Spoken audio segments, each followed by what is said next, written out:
Senator Klobuchar asked whether AI will lead us to heaven or hell. It reminded me of a famous observation by Yale law professor Grant Gilmore that in heaven there is no law, and the lion will lie down with the lamb. In hell, there is nothing but law, and due process is meticulously observed. Let me ask you this, and this is to each of the four witnesses. In the race for AI, who's winning, America or China? If the answer is America, how close is China to us? And what do we do to make sure the answer remains America will win? Fellow Americans, welcome back to Republican Forum, your frontline defense against woke narratives and globalist agendas. This is where we speak the truth unapologetically, where the Constitution still matters, and where America First isn't just a slogan, it's a mission. Today, we're reacting to a recent Senate hearing that pulls back the curtain on a brewing digital arms race. Senator Ted Cruz, one of the few still fighting tooth and nail for this country, asked the question every real American should be asking. Who's winning the race for artificial intelligence, America or communist China? Before we go further, do your part to keep this movement alive. Like, share and subscribe to the Republican Forum, and most importantly, turn on that notification bell so you're never left in the dark. It is our belief that the American models, including some models from our company, OpenAI and Google and others, are the best models in the world. It's very hard to say how far ahead we are, but I would say not a huge amount of time. And I think to continue that leadership position and the influence that comes with that, and all of the incredible benefits of the world using American technology products and services, the things that my colleagues have spoken about here, the need to win in infrastructure, sensible regulation that does not slow us down, this sort of spirit of innovation and entrepreneurship that I think is a uniquely American thing in the world. None of this is rocket science. We just need to keep doing the things that have worked for so long and not make a silly mistake. Dr. Sue? I'll answer in the realm of chips. I would say America is ahead in chips today. We have the best AI accelerators in the world. I think China, although they have restrictions given their ability to use advanced technologies, the one thing that's very important for us all to remember is there are multiple ways to do things. You know, having the best chips is great, but even if you don't have the best chips, you can get a lot done. So I think this conversation about how far behind China is, they are certainly catching up because there are many ways to do things. I think relative to what we can do, I will continue to say, really ensure that our spirit of innovation is allowed to work. And that is having very supportive government policies to do that, having very consistent policies, and allowing us to do what we do best, which is innovate at every layer of the stack. Mr. Trader? So I'll speak to it from the physical infrastructure and software stack to deliver that. America is ahead, but it is the Achilles heel from the perspective of the ability, as I started to Better? Sorry about that. So the ability to build very large solutions to the computing infrastructure component of this is an area that we're going to struggle with from a permitting and building large projects to be able to deliver the power to allow those building artificial intelligence to continue to move as fast as they can in the race that we're in. Mr. Smith? I think the United States has a lead today in what is a close race and a race that will likely remain close. The number one factor that will define whether the United States or China wins this race is whose technology is most broadly adopted in the rest of the world. This is a global market, and it will be defined as technology markets typically are by network effects. 18% of the people in the world live in China, 4% live in the United States, 78% live somewhere else. The lesson from Huawei and 5G is whoever gets there first will be difficult to supplant. We need to export with the right kinds of controls. We need to win the trust of the rest of the world. We need to have the financial architecture that gets not only to the countries that are industrialized, but the nations, say, across Africa, where typically China and Huawei have done so well. So some of my colleagues have made reference to standards as something that is desirable, and I will say standards is often code word for regulations, and indeed the EU's stifling standards concerning the internet is what killed tech in Europe. We are seeing now state legislatures mimicking the EU, such as California's SB 1047, which thankfully was overwhelmingly defeated, but would have created essentially a California DMV for AI model registration.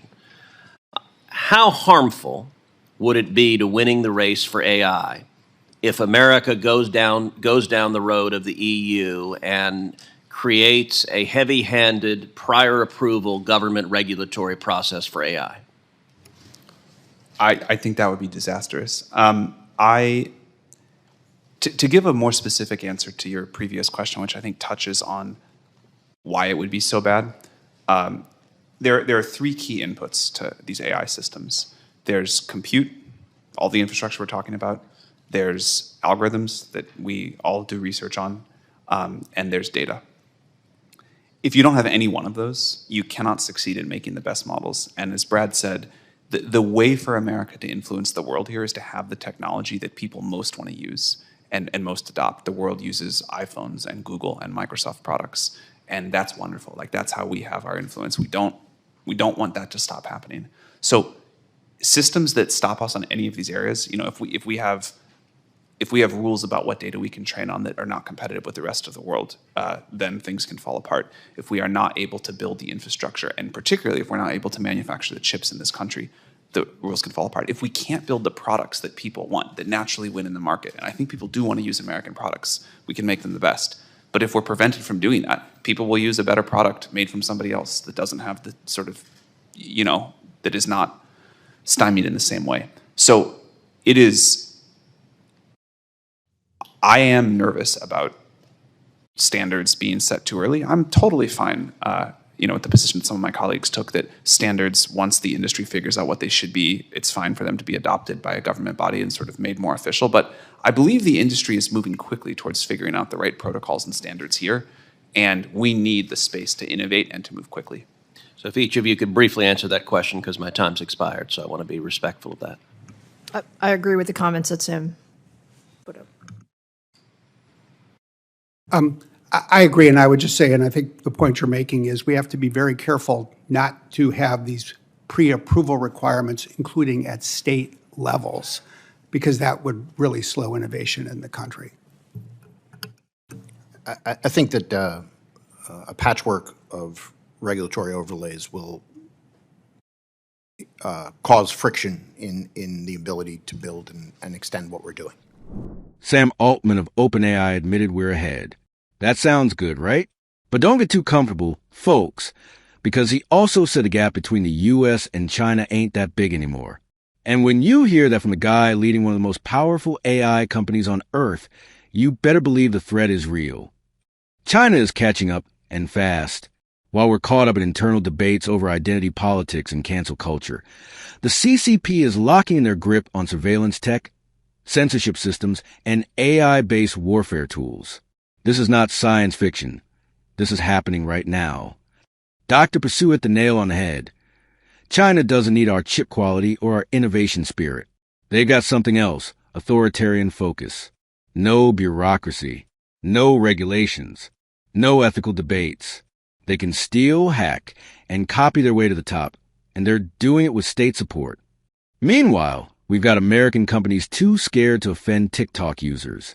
We're out here playing checkers while China's playing a global game of Go. This is where the hearing really ticked me off.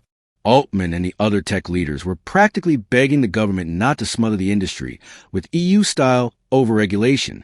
And yet here comes California with SB 1047, a bill that nearly turned AI into a DMV-style permission system. Let me make this clear. If we copy the EU, we will fall behind forever. Europe regulated their tech industry to death. That's why you don't see a Google of Germany or a Facebook of France. Now they want us to follow their lead? No, thank you. In America, we lead through liberty, not licenses. Mr. Trader laid it out plain and simple. We've got a major problem with physical infrastructure. You can't have world-leading AI without world-class power grids, semiconductors, and data centers. And we're stuck in a system where it takes years to approve a single building permit. China doesn't wait. They build overnight. Why? Because they don't answer to voters. They control them. If we want to stay free and win this war, we need to put American infrastructure and energy production back on the map. That means pipelines, power plants, and tech hubs made in the USA. Brad Smith made a crucial point. This isn't just about who builds the best AI. It's about who gets the rest of the world to use it. China's already flooding Africa, Southeast Asia, and Latin America with Huawei tech. You think that's accidental? That's strategic digital colonization. The United States has to step up. We need to export our values with our technology. Freedom, privacy, opportunity, not surveillance, censorship, and communist control. So here's the truth. America can still win this race, but only if we stop sabotaging ourselves. Here's the mission, patriots. Asterisk reject the regulation overreach of woke coastal elites. Asterisk bring chip manufacturing back to American soil. Asterisk strengthen our energy independence and grid capacity. Asterisk unleash the American entrepreneurial spirit. From Texas to Tennessee. Asterisk, and most of all, stop pretending China's just another competitor. This is an adversary with a global takeover strategy. Senator Cruz said it best. This is a race for who defines the future. Will it be freedom or control? Liberty or surveillance? The stars and stripes or the red star of communism? If you believe in American greatness, if you know in your heart that we must lead this world with strength, not apologies, then now's the time to rise. Tap that like button. Share this video to light a fire under your fellow patriots. Subscribe to the Republican Forum and smash that notification bell so you're never out of the fight. This is Republican Forum, and we're not backing down. God bless you, and God bless the United States of America